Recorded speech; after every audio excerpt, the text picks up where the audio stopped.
Ramble. All right. Anything else to say about Mob? Dude, I think I said most of it there. I mean, dude. Yeah. We can get into. We can talk about those fights if you want. I mean, if you want to sit here and watch me jerk off this show for another 20 minutes, I mean, I will. I love it, but yeah, I think. Well, I really like those fights because the first. Hey, Roger, can you feel that masturbation? I can feel that masturbation. You're evil. The first fight, the first big fight, is it's like a very sorrowful. It's so sad. Yeah, it is so freaking depressing. Yeah, there's a lot of this show really swings you, and it never feels, to me, it never felt like it was, you know, like taking an easy shot to like try and get an emotional response. Everything that happened, I felt legitimately was like earned emotion, and yeah, I felt it. It was very good. Yeah, and how they managed to do that 3 different times in the span of 13 episodes. Yeah, man. It's really freaking impressive. It's quite good. It's quite good. I don't want to say anything else because I'm just going to sit here gushing about it forever. Yeah. But it's great. Yeah. It's just a good show, and if you got that far, if you listen to that whole review and still haven't seen the show, please go watch it. It's really worth it. Yeah, and Mob just makes everything better. And like just the way that like you would think in most anime if you went over the villain, it's kind of cheap, but not in this one. Nah, man, it was all pretty great. Yeah, it's so good. I can't recommend it enough. Everybody should watch it. I agree. Everybody should watch it. I gave it a 9.99 in my review. Now you did. But we have this is going to be kind of an exciting ramble, albeit maybe a shorter one, but that spring anime is here, dude. Oh yeah, we got a few things to talk about. There's still quite a bit that's premiering and we haven't seen yet. There's a couple you've watched, I haven't. A couple I've watched. There's one that's going to be, if you're in North America, it's going to be really hard to watch until the third quarter of the year. Oh, we'll get to that. Which I'm very upset about. But basically, this is going to be our "What have you been watching?" segment. Yeah. And I will say too, and maybe you'll follow me in on this point. We've had a lot of really, really, really good seasons in the past year or so, with winter being very strong, fall being very strong. Pretty much 2018 was strong all the way through, and then of course we got, like I said, the really great winter, and now this one is the first flat season that I think I've felt. Really? Yes, because none of it's hitting you at all. No, there is stuff that's hitting me, but it's just not the sheer amount that the other seasons. I gotta watch this. I gotta watch this. I gotta watch this. So there's some quality stuff, but the quantity, there's just not as much that you feel like you need to check out. Well, and I think there's a lot of trash too. Yeah, no kidding. Speaking of, I've got little brief reviews. So with these animes, there's usually like each season like 1 or 2 that are like these shorter little things that come out. Yeah, there's a lot of them this season. Yeah, there's a few. I watched 3 of them. I know you've watched 2 of them, I think. I don't think these are all that much worth. I watched the third. You had me watch that one the other night. Oh yeah, with the slappy legs. I got you. I'm just gonna slam on through a few of these real quick. Okay. So first up, there's a thing called Joshi Kase, which I only watched because I saw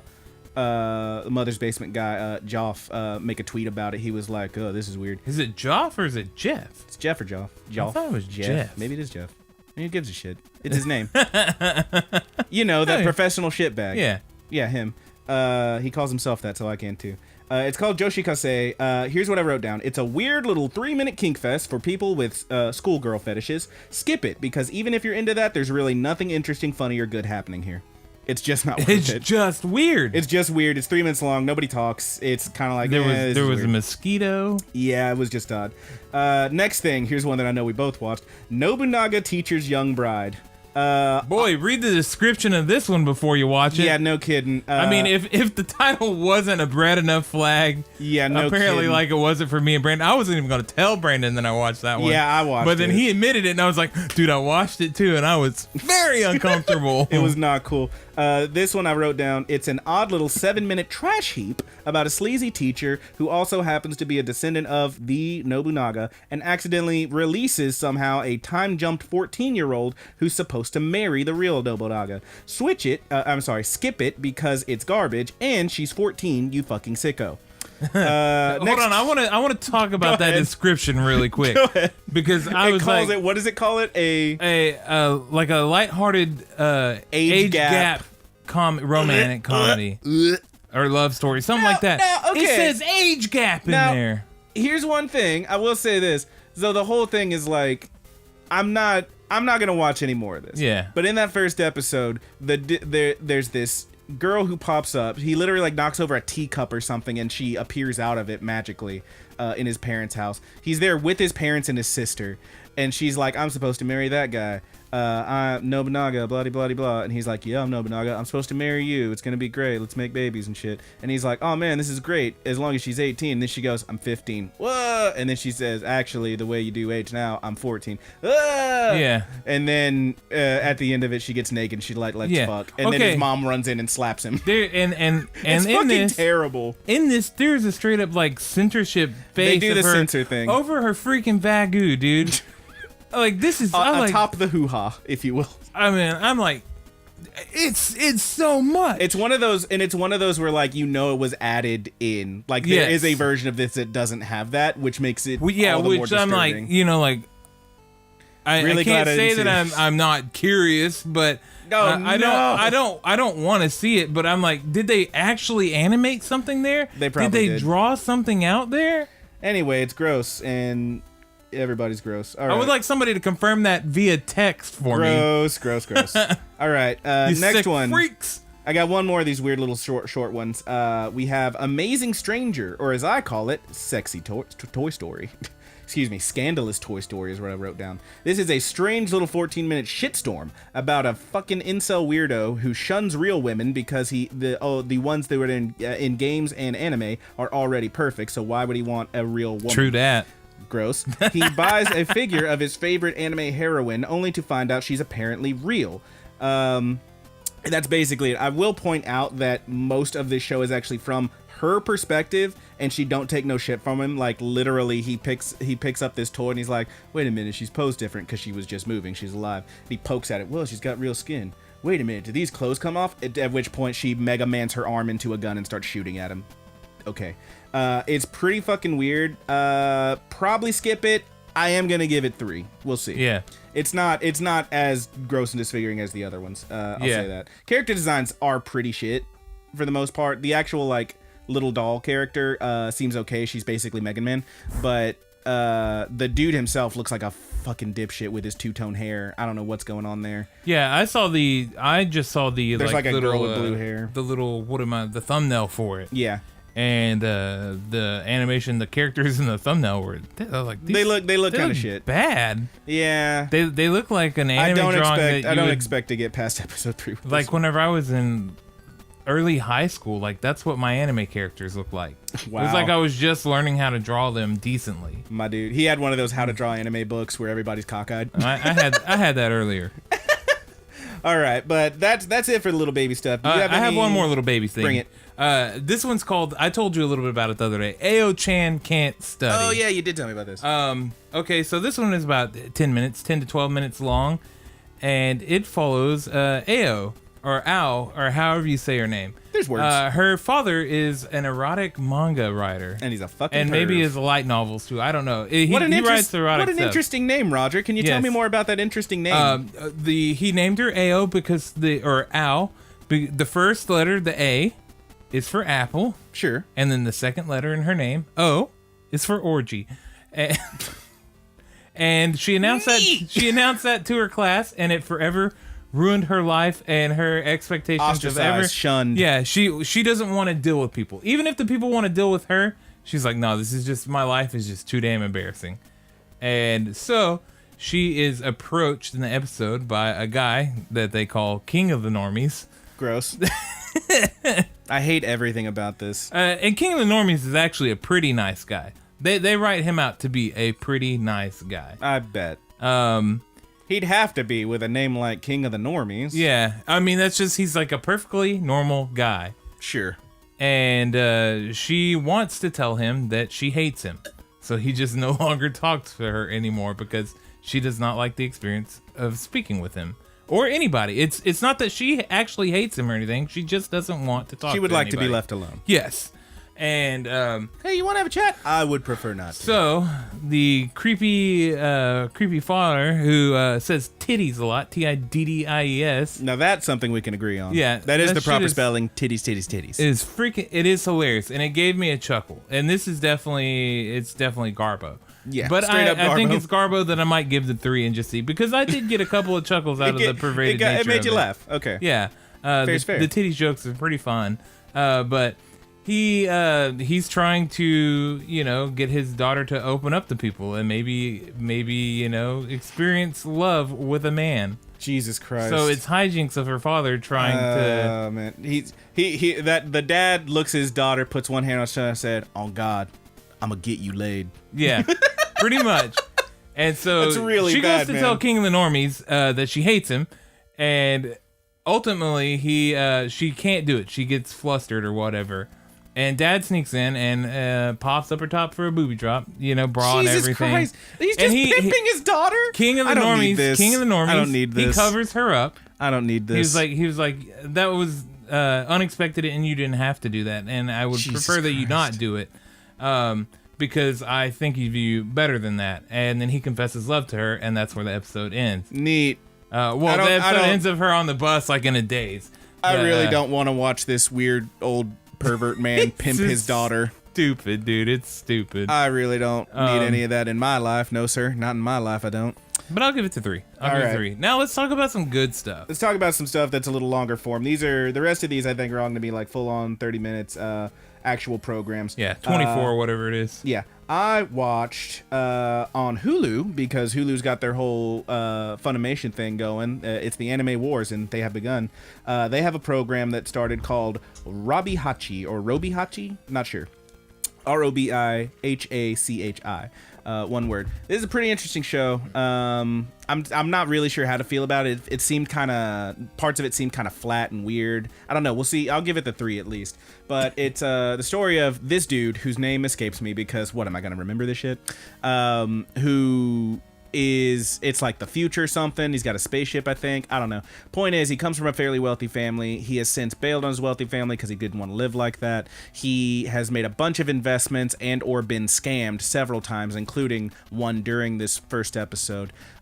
He runs into a guy who's like a younger dude who's really smart, helps him out of a bind at the beginning of the episode, and he tells him, hey, they try to they kind of share their philosophies with each other, and the younger guy says, look, nothing interests me, everything's boring, I just see everything coming. If you think about it, you know what's going to happen every time. Life sucks. And the other guy's like, well, that's dumb, life's what you make it, go out and get into some trouble then. And then he leaves. He goes out and parties. His investment falls through. He is poor. He has no money, no hope, no anything, and a lot of debt. Oh no, the debt collector's at the door. Who's this? It's that young guy come to collect that money. He's also, while that guy is trying to collect the money, being accosted by the actual, apparently, mob boss or whatever that he borrowed the money from. So, jumps into spaceship, flies off, young guy's in there with him. Young guy's like, hell yeah, gun it. This is interesting. I didn't see this coming, because he's actually got something going for him now. They are being chased and shot at by the mob boss on his spaceship. Our dude says, well, I do have these, fighter jet things. So they jump into him, fly out, go to attack this thing. Their steering wheels start glowing. They hit the buttons on the steering wheels. And this is where the show gets pretty rad. The ships begin playing a straight up like Voltron, 80s, 70s, 80s, superhero theme music. They transform and form into a big old mech. And literally the dude is sitting in his cockpit and then the other guy, the younger guy, his chair rises up next to his, goes brrrr, and he's just and they don't know what the fuck's going on. and that's where the episode ends. Nice. So it seems fun. Pretty interesting. Yeah. There's also a whole like subplot where he's apparently trying to go to this other planet because it's like Fantasy Island or something where all your dreams come true and everything's great. It sounds to me like it's just a slightly more serious Space Dandy. Maybe. I don't know. I never actually watched Space Dandy. I heard good things. Yeah, it's great. There is the dude also has like a little robot bunny butler that I love, and he's great. But yeah, that's that one. That's all I have to say about it, and we're good to go. You got one for me, That's Roger? the bottom line, dude. Because Stone Cold said so. And the bottom line, wink, wink.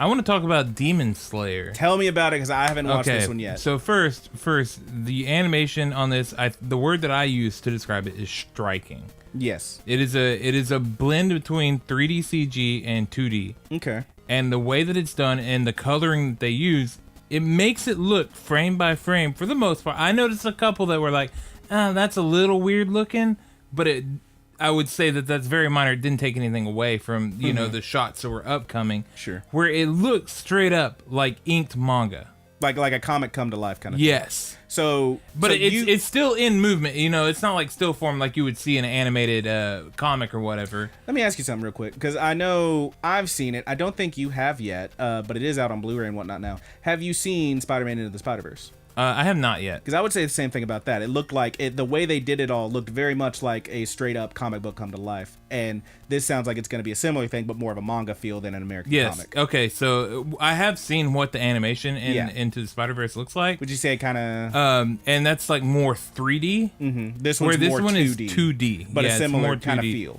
Yes, and it has those thick... Those real thick lines. With two C's. Ooh, them thick lines. Thick black lines and stuff. Thicker than a bowl of oatmeal. Over the face and the hair, and my God, it makes everything pop. And the backgrounds are very interesting too, because they phase in and out of like you know, if you take a really nice Insta photo or whatever, and you want to get that nice blur on your background. I don't. You're the Instagram master. Okay, well, you want to blur background sometimes to make your foreground pop even harder. So they kind of do that with the... Yes, they do that in and out with the backgrounds. And it is fucking impressive. It looks real good? It looks real good. I'll have to check this out. I like the budget on this anime. I don't know what it was. I don't know that the anime... I will say that I did like the first episode. But going forward, I don't know how great it'll be. I'm excited to see. But at the very least, I can tell you that the freaking animation, whatever budget they had, they put it into that. Mm-hmm. Because it was good. Real good. Yeah, it was like crazy to look at. It like it's something you like, you know, you're looking at something that somebody put a lot of it's like a kind of thing into. You haven't actually like seen before. Like it really stuck with you is what you're saying. Your eyes get wide and you just start taking everything in. Hell yeah. I love that feeling. So I'm stoked for you to get a look at that. Mm-hmm. But the story-wise, anime, there's like a demon girl or something. So the story follows our main character who has a really great sense of smell. Oh, how fun. he has this great sense of smell, I don't really know, but he's he has part it. dog. Maybe. He's an Inuyasha. But he lives in a cabin in the countryside. Cabin in the woods, yeah. A very, very poor. It looks like his family's poor or whatever. He does most of the work for them, while his mom takes care of his daughters. Got the day-old bread. There's no father figure around, and something happens, and one of his sisters is turned into a demon. Ooh. Which there are demon hunters out in the world that try to protect everybody in the forest or whatever. Why wouldn't there be? They get paid to protect. And they protect, they attack, they have a nice snack. So he went out to the city to sell, and people love him in the city. He's a hot commodity. He's a really well liked guy, and he's trying to sell charcoal and stuff like that to bring stuff home for his family. And when he gets back, his sister is now... Well, he finds her unconscious, and later he finds out that she's a demon. Mm-hmm. And then the whole fight kind of starts to ensue whenever a demon hunter finally arrives, and he wants to kill his sister. Mm-hmm. And Homeboy does everything he can to protect his sister, and the hunter's like, she's a demon. She doesn't care about you. What she cares about is eating flesh. She wants to kill. Terrifying. And yeah. And like demon hunter's holding her, and he's got it like a sword into her, and he goes to Homeboy makes a play to try and to get her back and protect her or whatever, and it doesn't work out for him. It's really impressive, and the demon hunter himself is kind of impressed. So he's curled over on the ground or whatever from the blow, and the sister finally breaks away and she covers him. Oh, she's like protecting him. Yes, she's trying to protect him. And the demon hunter's kind of like, he's like, okay, that's new. yeah, I'm not really comfortable. You can tell that he doesn't want to let it go. Yeah, but what he does, because the sister and the brother, have such convictions for each other, they're trying to protect each other. He sets them off. He's like, this is where you can go. He muzzles her, essentially. He's like, this is where you can go to maybe get some help. Huh. And that's where the first episode ends. That sounds pretty interesting, man. I'm definitely going to check it out. It's pretty cool. And it looks bonkers. Oh, yeah, it does, man. I hope I'm not overselling it, but I was very impressed by it. All right. And that's definitely one for the list. I've got it in my queue. I just haven't actually watched it yet. Yeah. I definitely want to know what you think whenever you take a look at it. I will be sure to have that next week for you. So that's what I got there. What do you got next, buddy? I got another one I don't think you've watched yet. I believe you said you've watched the original series of this one, which deviated very far from the manga from where, as I've read, this one's going to be right I up there haven't with watched it. the new one of this yet. I've only watched the first episode. It is called Fruits Basket.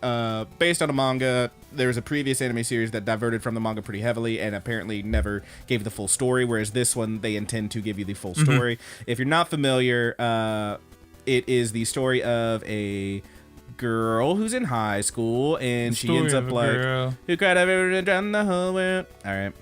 If anyone out there heard this is a story of a girl and thought named Lucky, you're wrong. You're on the wrong side of history. It's a Britney Spears song. But it's a story of this girl who ends up like in the first episode anyway, she is basically homeless. She ends up staying with this at this house where these beautiful boys, they're so cute, they live. And as it turns out, they are apparently embodiments or something of the Zodiac. And if you give them a hug, they turn into an animal.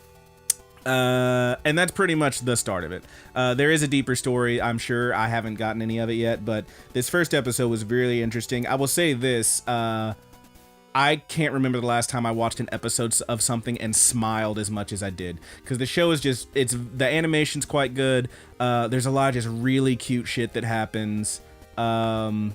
It was just a really fun time, and I think I'm looking forward to checking this one out and having just a wholesome, quote-unquote, reverse harem, I guess, as they call it. But it's going to be a fun time. I'm into it. I think it's worth checking out. If you are like me and you've never experienced Fruits Basket, I think definitely check this one out. If you have experienced it, by all means, check it out and let me know how it compares, because I would love to know.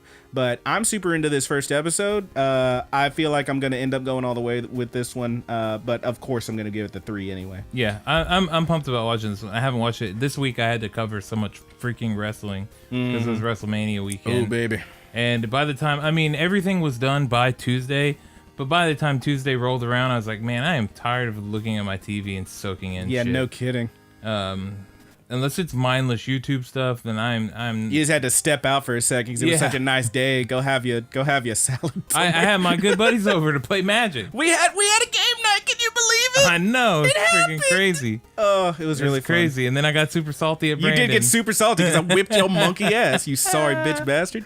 This boy scooped so hard. I did scoop. It was me. Oh, you baby. It was me. It was me. I feel slightly bad about it. Not entirely though. You felt targeted. I feel like in my mind in the time that I was making the best that I could, and Christian and my girlfriend got a further game out of it via me scooping. Yeah, all right. Then I won anyway. Yeah. But that's it for Fruits Basket. You got another one to talk about? I know there's one that we both watched. No, I don't have one to talk about other than the one that we both watched. Well, let's hit that one because I've got like my last and then one. my complaint about Carol and Tuesday. Oh yeah. Well, okay. Let's let me just hit a couple real quick. Let me hit this one. I finished watching Price of Smiles. Take your time, buddy. I finished watching Price of Smiles. You can probably skip it. It's not bad. I think it's a pretty. Like, I would say at least watch that first episode because there's a pretty good swerve at the end of it. And then it just keeps happening. But it does end up being, slight spoiler alert for Price of Smiles, I guess. It does end up being just a straight up war anime.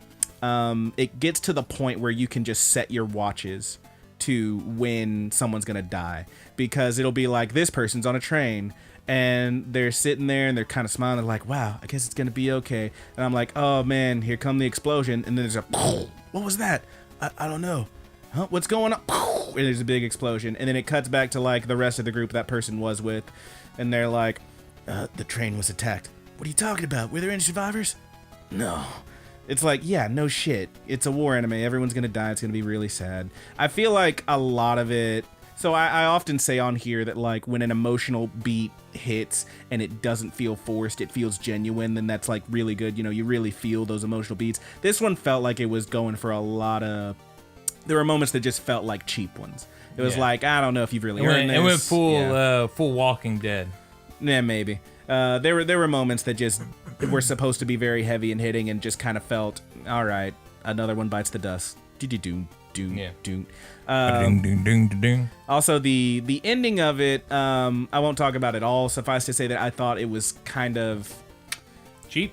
It was a little naive, I think, is the word I'll use. The whole thing is that your Princess Yuki wants very hard to just end the war.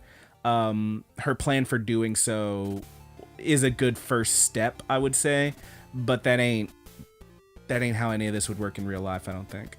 But it's a decent show. I don't think it's bad. It's a solid 8 and maybe, probably. But it ain't bad. Let's talk about the one we both watched. Okay. That is We Never Learn. This was a fun little show. Yeah, it was a lot funner than I thought it was going to be. So, not unlike Kaguya-sama Love is War, a buddy of mine I used to work with, who I no longer work with, he works somewhere else. He told me about that one. I remember him telling me about another show that was like, there's these two girls and they're both really good at this thing, at a certain subject, but they want to go to different schools and blah blah blah. Sounds great. And I remember just being like, yeah man, sounds great, whatever. Not really paying attention. I believe this is that show he was talking about. Good recommendation, my good buddy. Oh, was he talking about the manga at the time? Or? I believe so. The first episode is just he would very often he would always talk about like, here's this manga that they just announced is gonna have an anime. Oh, okay. That's how he told me about Kaguya-sama Love is War. That's how he told me about this one, and I just didn't pick up on it until I actually saw it, and I was like, oh shit, that's that show he's talking about. It's called We Never Learn. Tell me about it, Roger. So we got our main character who is dirt poor, lives in a freaking shack. This show, just right off the bat, has a lot of similarities with quintessential quintuplets. It does kind of, yeah. Yeah. Other than the sisters. Yes. But he aspires to go to college, and he knows that he can't afford college. And he needs a really good, dare I say, VIP recommendation. Mm-hmm.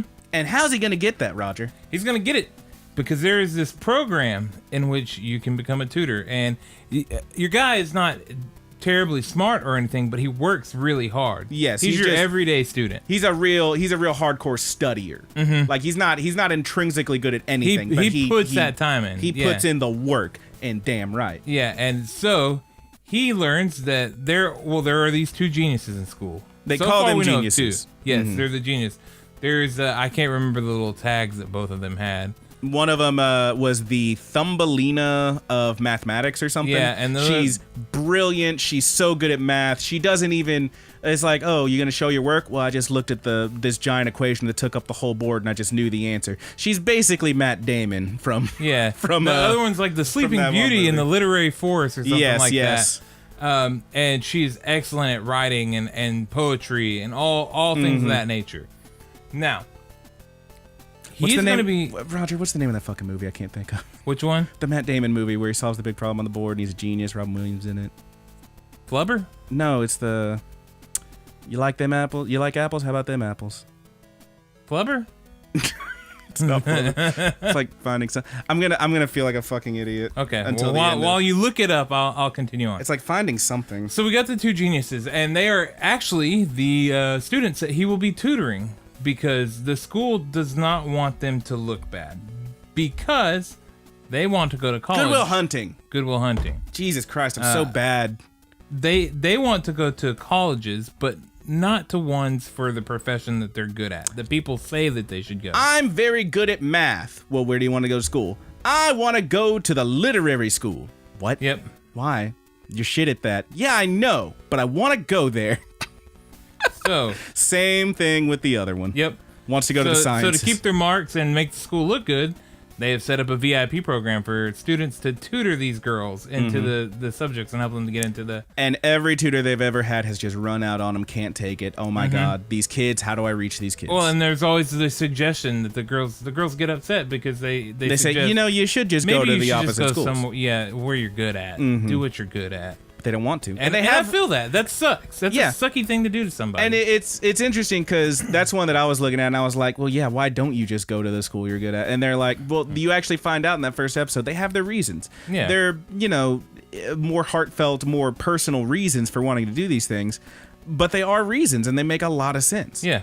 And our main guy, he's a good dude. He's actually a legitimately good dude. This is absolutely going to end up just being a straight up harem anime, and I usually hate harem animes. I just can't stand them. This guy, at least in this first episode, it looks like it could be one of them wholesome harems. Possibly. The dude does end up being, like, in that first episode at least, just a legitimately good dude who's just trying. I will say, not unlike with the Deaths and Price of Smiles, you can set your watches to when the tropes are going to happen, because there was one bit where he's sitting in between him at a table helping them study, and the one girl who's good at literature or whatever, she, like, leans over and is like, oh, blah, blah, blah, this thing. And he's like, oh, yeah, that would be this. And he's like, oh, man, she smells really good. I can't forget about this. Come on.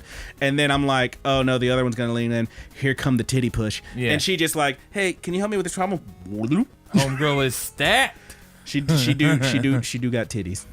But Jesus, this show. But at the end of the day, like, I would recommend it so far with the one episode. It's for sure we're getting 3. I can see this one watching the whole thing. It looks very fun. I don't think this one's going to go too terribly wrong. Honestly, you're going to get a good romantic comedy out of this one, I think, with lots of hijinks. It's just and lots cute. of good heartwarming moments. What I told Roger when we were talking about it the other night is it's just freaking cute. Yeah. The girls are cute. The guy is cute. Everything about it's cute. There's a couple really funny moments. There's one where they're like sitting at a table outside and they tell him like they want to go to different schools, and he like turns around and has this almost Asobase type face on where he's just like, eh, like that's not right. It's really funny, and it's really cute. It's just the art's really good. Everything about it is so clean and pleasant to look at. It just seems really good. I will say the preview for the next episode at the end of this one did show another person groping the one girl's titty real hard, and I'm like, all right, well, here we go. Ha ha ha-ville. Oh, going straight to Ha-Ha-ville. But yeah, it looks okay. It looks pretty good. I got one more thing to talk about, and then Roger would like to voice his complaint. The last thing for me is I finally managed to watch this movie I've been trying to watch for not quite a year now, maybe about a year. And I could never find it anywhere. It just wasn't available anywhere. It has, it is now available. I only know because I saw an ad for it on YouTube because I do so much time Googling it to see where I can watch it. And it is available. You can get it on YouTube. You can get it on Google Play. You can get it on, Amazon, which is where I watched it. It is called A Silent Voice. Also translated as The Shape of Voice. Now, this is a film that I talked previously about, a film that really stuck with me. One of the best films I watched. I watched it toward the end of last year. That came out just before this one, maybe a couple months before, I think 2 or 3 months before, called Your Name. And I said that was one of the best movies I've ever seen. It's apparently already got a big American version coming, live action apparently. We'll see how that goes. It could be good. It's a great story. This one was overshadowed by that one, obviously, because that movie was huge. Ended up grossing gigantic, like $300-something million. It was like the biggest. I think it broke all the records in Japan and China and a few other places until a Death Note movie came out later that year. But this one didn't do quite as good, but still got a lot of recognition. And the director of Your Name actually said that this was a better movie. It achieved something that he could not, which I thought was really interesting. Mm-hmm. But it's a great flick. Finally saw it on Amazon. I would very much recommend it. It is basically the quick pitch is we've got elementary school. There's this kid. He's a boy. He's a little asshole. He's kind of a bully. He hangs out with these other 2 guys, and they're all just kind of roughhousing and being bullies all the time. And a new student shows up, and she is deaf. She can't hear. She does have hearing aids, so she has like a tiny bit of hearing available, but it's not enough for her to actually like really understand anything. And of course, as usual with like people who can't hear, when she speaks, she does have like she's kind of got a slur to her voice and whatnot. It's kind of hard to understand her. There's actually a couple spots where she's trying to say stuff and people just don't get it. But the whole thing is that this little asshole dude, he sees easy pickings. He's kind of a bully. He does bully this girl, and it's kind of hard to watch the beginning of it. I'm not gonna lie to you. There's one bit in particular where a thing happened and I was just like, ooh, real bad. I don't think it's much of a spoiler, so I'll just say they find out she's wearing earplugs or hearing aids. Hearing aids. Yeah. At one point, he snatches one clean out of her ear, and she grabs her ear, like maybe like that hurt or something, and you don't actually see it. But he's looking at her from behind because he's sitting behind her, and she's just like this, and he looks like, what's wrong with her? And you see a bit of blood dripping down her elbow. Oh. Yeah, just straight up made her bleed from the ear. It's again, you don't see anything except that little bit, but it's a little bit gruesome. So the kid's an asshole, and of course, bullying, this kind of stuff in general, it's very cyclical. It is a cycle of these things that happen, and what ends up happening is eventually, because reasons I won't get into, he ends up being the one who's getting bullied. Now the girl's also still getting bullied, but he's getting bullied as well. And what ends up happening is we then have a little bit of a time jump. He goes middle school, high school, now he's in high school, and because he ended up being so ostracized and whatnot, and because of all the things he did and realizing what a bad person he was, he has developed this crippling anxiety and this depression, and he feels like he doesn't deserve to be happy. He doesn't deserve to have friends. And it manifests itself in a really interesting way where when he's in school, he'll be sitting in class and you'll see all his classmates around him, and every one of them has these like blue X's over their face because he's not looking at him. He's not interacting with them. He doesn't deserve to interact with them. He just keeps looking down. He's really depressed. He's got this horrible anxiety. And you might be listening to this and thinking, wow, this kid was a little asshole who bullied a deaf girl. I'm supposed to feel bad for him. You're supposed to feel bad for everybody, because that's how this stuff works. It's a cycle. It keeps going. What goes around comes around, and it comes around a lot faster than you think. Everyone's hurting at this point. And I won't go much further than that without getting spoilery. And it might seem like I told a lot because I got to the time jump. That's about the first 20 minutes. And if you're thinking, well, Brandon, these things are usually like an hour and a half, maybe. That is a good chunk of the movie. Baby, this one's just over 2. Clocks in at 129 minutes. It's a pretty long flick. It is well worth it. It is one of the best things I've ever seen. There are parts where I laughed. There are parts where I cried. Roger, there is a short little fat kid who has the Minetta hair, except it's green, the good kind of grapes. Oh, man. He's great. We got grape juice in there? We got a grape juice in here, and he's one of the best characters ever. But yeah, it's just a really adorable... There's parts that are adorable and cute. There's parts that are heartbreaking and sad. I did laugh. I did cry. I did shed tears. At one point, a thing happened, and I was laying in my bed watching it, and I jumped up straight like a bolt of lightning and held up both hands going, no! No, why? Like... And I can't remember the last time I was that invested in a thing. I was just like, like it actually hurt to watch. And like, but not in a bad way. Not in like a kind of way where like I couldn't watch it. Sure. It's just very, very good. I would highly recommend it. And if you don't want to have to actually pay to buy it, it's currently, if you Google this thing, Netflix, you will find a bunch of stuff saying available on Netflix in March. Well, all those sites they're saying that are UK sites, so it looks like it's available on Netflix, just not in our region, which to me implies it's a coming. I would guess maybe Q3, Q4, maybe early next year, but eventually it is going to be available to just watch on Netflix or whatever, or any number of other sites. You could probably rent it pretty soon. I ended up going and taking the plunge and buying it. It is so worth watching. It's a very, very... just very well done movie, a great story. Just check it out. It's called A Silent Voice. You may also see it as The Shape of Voice, is actually what the title at the end of the movie says, but most places it's under A Silent Voice. Very worth watching. Please check it out. Sounds Tell me good. what you think. It's really, really great, man. All right. And you would like to voice some complaints. Some of that salt, dude. Fucking throw it down, Salt Bay. The anime that I was looking most forward to this entire season was Carol and Tuesday. Now, if you don't know what Carol and Tuesday is, it's an anime about two young ladies. They're on Mars. Mars is being colonized now. And everything about this anime, they're musicians as well, and everything about this anime sounded really good. And then they start stacking on things. Well, the director is Shinichiro Watanabe. That guy. Yeah, that guy. The dude that did Cowboy Bebop. Hell yeah. It's also commemorating Studio Bones' 20th year. So, like, Studio Bones is huge. They do giant freaking animes now. They're beloved by people. They put out so much good stuff. And this is the one they choose for the 20th anniversary. And we got people from... that worked on Cowboy Bebop, Watanabe, of course. He's directing the thing, and it's got a pedigree, is what you're saying. And the city that takes place in is a city that is in Cowboy Bebop. It's where the movie takes place in Cowboy Bebop.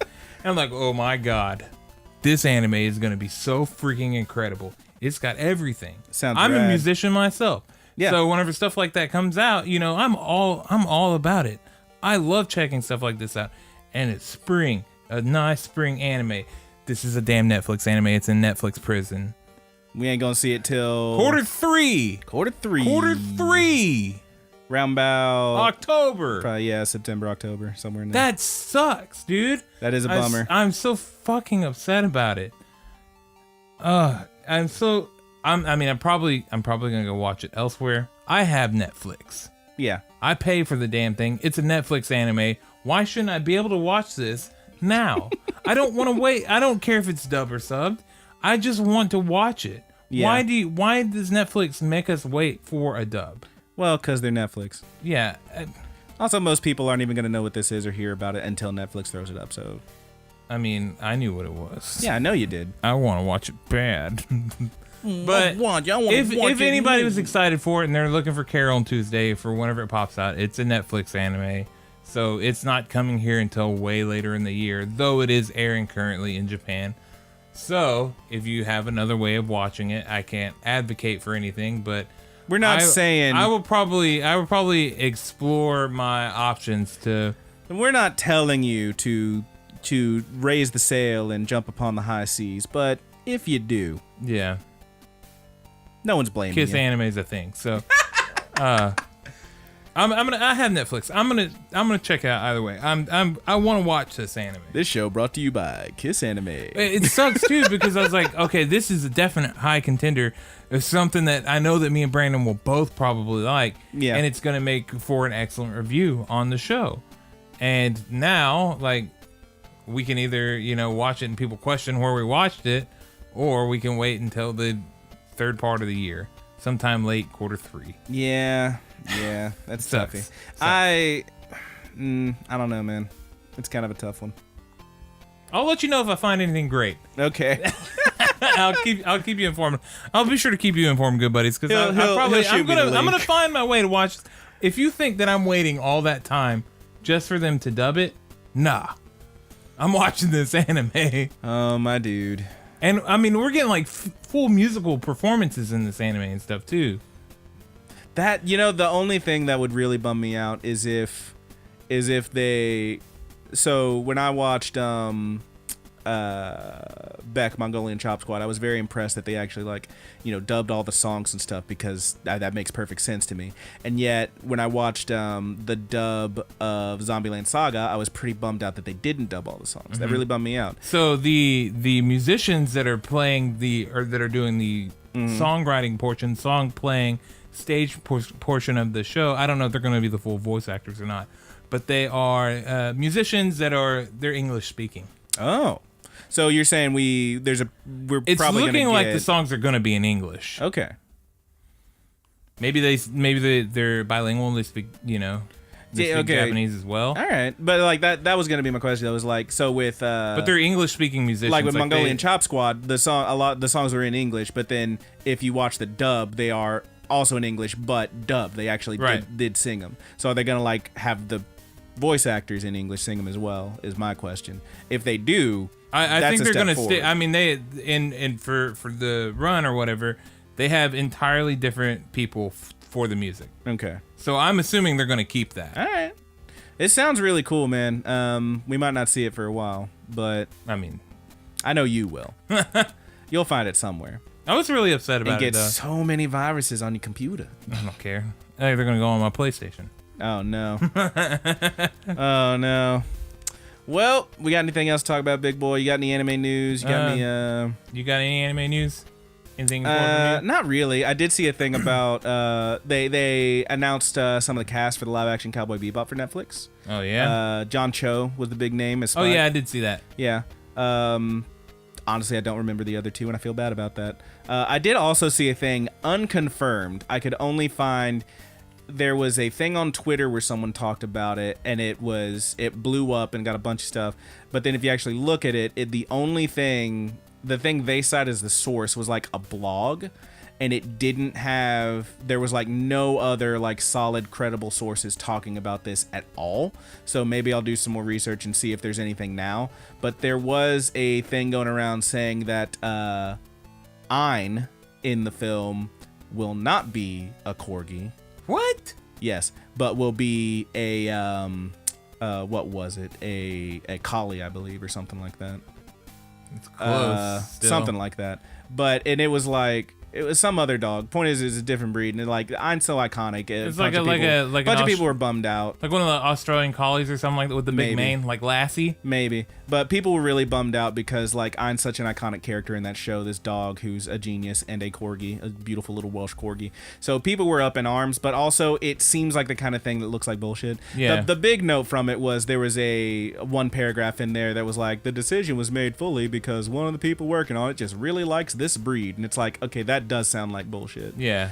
But yeah, I don't know. We'll find out when the show comes out. I will tell you that collies are among the smartest dogs that there are for training and stuff like that. I don't remember if it was collie. It was some other breed. It might have been collie. If it's a collie, I could see it, like a Lassie style collie with the big mane. Maybe. Because Ein is kind of, like, they don't look too different. Collies are bigger, obviously. But, yeah. I don't know. We'll find out when it comes out. I haven't seen anything else about that. A lot of people are saying, no, this seems like bullshit. No good sources and whatnot, but we'll find out. But yeah, that's the only anime news I had. Any questions? Nothing else? Nope, nothing else, dude. All right, well, let's hit those plugs and get on out of here, folks. Dude. It's about that time. So, thank you once again for joining us on the Good Buddies anime review / anime podcast / whatever we're calling it these days. If you would like to drop us a line, tell us a thing, any of that, there's a number of ways to do that. We do have our email address, that is thegoodbuddiesanimepod@gmail.com. We also have the Facebook group. You can jump on The Good Buddies Universe on Facebook. I would guess Facebook/group/ The Good Buddies Universe, something like that. Just search for the Good Buddies Universe. You'll find it, and you'll try to join, and we'll approve you. And if you're a jerk, we'll kick you back out. We also have the YouTube channel where you may be listening to and or watching this. That is Rapid Kick Media. Leave us comments, thumbs up, subscribe, all that good stuff. We also have the Twitter, TGB_AnimePod, where you can follow us, check us out, comment on our stuff, all that good stuff. Beer's coming back over here. Yeah, I had a beer, and I got the hip ups. We also have the Tumblr, which is mostly dead and zombified at this point, thegoodbuddies.tumblr.com. Maybe check it out. I don't know. Haven't been there in a while. We'll see. I check it for questions every now and then. But all of those places, and of course, wherever you're listening to this, if it's in podcast form, you may be on Podbean, Podcast Addict is what I use, Stitcher, all that good stuff, iTunes. Apple Podcasts, iTunes, Apple Podcasts. We're not on Spotify because, whatever. But all those places that we are, you can leave us a rating and a comment. We'd really appreciate it. And if you tell us something, we'll probably find it. And we'll go from there. Of course, we want to give a shout out to our good buddies Married with Seamonsters, a.k.a. the Mary Janes. They do have a live show coming up if you happen to be in the Waco area on 420. Yeah. 420. At Spin Connection. Yeah, at Spin Connection. You can check that out. Put that in Google great. Maps. They're playing sometime that night. Track it down. It'll be great. I'm going to try to make that one. I don't know. Yeah. We'll see. But anyway, you can check out their music on Spotify because they're so cool. But our opening track, Paperdoll, and so many other fire tracks are only available on marriedwithseamonsters.bandcamp.com. So if you want to check it out, zip it out, whip it out, wiggle it around. Can you feel your masturbation? That's what we're going out on. Evil. Unless you had something else. No. It was the only one, dude. We'll just have to double team it. But we also want to give a shout out to our good buddy Petty Theft. Yeah. That is how it's pronounced. 2 P's at the beginning, 2 T's at the end. Papetti Theft. You can find Papetti Theft on SoundCloud and on Twitter under Papetti Theft. And I think that's about it. We're gonna jump on out of here. Oh, check out on the reviews now. We got a new outro song from our good buddy Thomas Haas Martin. Yeah, he specifically calls it the buddy's good. Oh, that's so good. Specifically on the YouTube channel reviews, the end of those we have a different song. Again, it is by who? Thomas Haas Martin. I always call him Haas. That's in quotations. Yeah. Thomas Haas. I think he's grown up a little bit. He goes by Thomas now, but to me, he'll always be Haas. Yeah, and he's my good buddy. I think you described him as one of the greatest guitar players you know. Oh yeah, he's fucking good. He's quite good. He whip a little ass. He rip a little dick. That outro or whatever. That would have took me a long time to write. He was like 15 minutes later. He's like, "What do you think about this?" 15 minutes. You're saying he's a genius. I'm saying he's freaking good. All right. Yeah, check that one out. And does he have like Twitter or anything? He has an Instagram, and it's in the links on the YouTube. It's in the links. Okay. Thomas Tastes Better is his name. We'll get to that one. We'll definitely have a plug for you next time, big boy. Yeah. I mean, at the very least, like on the things, he'll always be in the. Of course, and we do appreciate it. But I think that brings us to the end of this one. Roger, you taking us out? We both doing this? Let's do it together, man. All right. So from all of us here at the Good Buddies Universe, I am your good buddy Brandon. And I am your good buddy Roger. Can you feel your masturbation?